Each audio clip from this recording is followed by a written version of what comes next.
Rule number 1. Stay consistent. Where you want to be is always in control, never wishing, always trading, and always first and foremost protecting your ass. This really goes to show how Paul Tudor Jones puts a heavy importance on risk management and being able to trade for another day. Don't be the typical retail trader and set yourself those unrealistic expectations, which will then lead to over leveraging in the market. Then this will end up in blown accounts. Rule number 2. Invest. This is not a get-rich-quick scheme. If everyone spent 90% of their time on that, not 90% of the time on pie-in-the-sky ideas on how much money they're going to make, then they will be incredibly successful investors. The typical retail trader, what are they sold? They're normally sold a dream of quitting their job and trading full-time from anywhere. In reality, it's not the get-rich-quick scheme you're looking for. Paul Tudor Jones specifically says if 90% of people spent more time on actual investing and trading rather than how much money they think they could make, then they'd be on their way to be a great investor. Simply put, stop dreaming and start doing.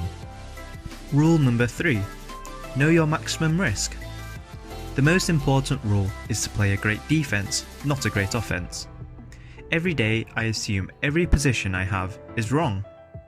I know where my stop risk points are going to be. I do that so I can define my maximum drawdown.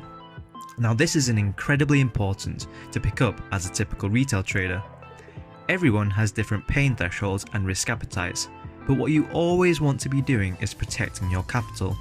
This means making sure you're setting stop losses at points where the trade idea is no longer valid and planning out the maximum risk you can put on a single position. Rule number 4. If in doubt, get out. If you have a losing position that is making you feel uncomfortable, the simple solution is to get out, because you can always get back in. Many traders out there are always wishing on prices to reach their take profit, even when the price starts moving towards your stop. Paul Tudor Jones specifically mentions if it's making you feel uncomfortable, then get out. A nice tip you could do to soften losses is to reduce your position size partially as it moves to your stop loss. This way you reduce the overall loss, but you can still stay in the trade. Additionally, following a systematic approach will heavily reduce the emotions in your trading. Rule number 5. Do your homework and know your edge. It is not that we have an unfair knowledge advantage, it's just that we did our homework. People just don't want to believe that anyone can break away from the crowd and rise above mediocrity. Do you know if your approach actually has an edge? To tackle this issue, make sure to historically test your strategy and any methods to see if it worked in the past. The more data, the better. Different market conditions can heavily affect how well your strategy can perform. Rule number 6. Trade turning points for the best risk to reward. Everyone says you get killed trying to pick tops and bottoms.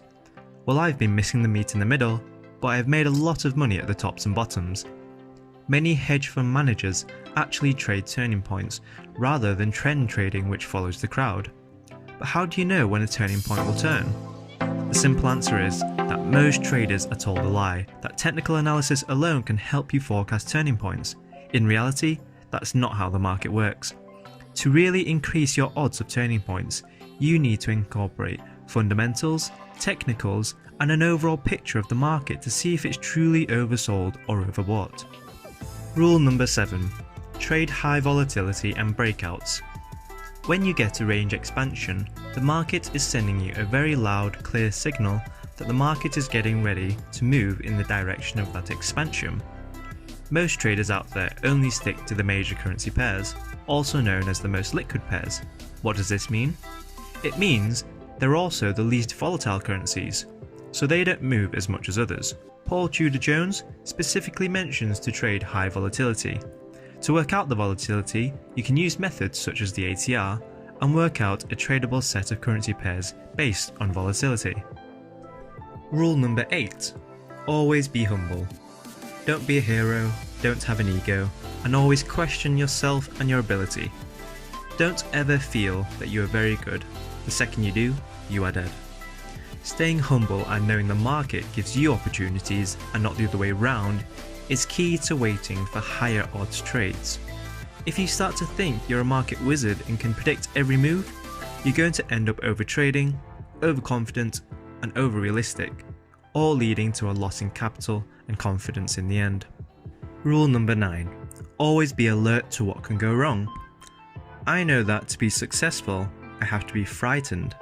My biggest hits have always come after I've had a great period and I started to think that I knew something. In the end, winning streaks feel great, but they're the worst mental state to be in. Euphoric trading can get you killed. Paul Tudor Jones mentions the key to keeping a healthy mindset is to always be alert and never think trades are going to work, as his worst losses have come straight after the winning phases. Rule number 10. Always adapt. Markets are always changing. You adapt, evolve, compete, or die. Strategies will always have their ups and downs, but the key to consistent growth in the markets is to always adapt your strategy. The market conditions are always changing, so knowing when your strategy performs well and when it doesn't is important to understand.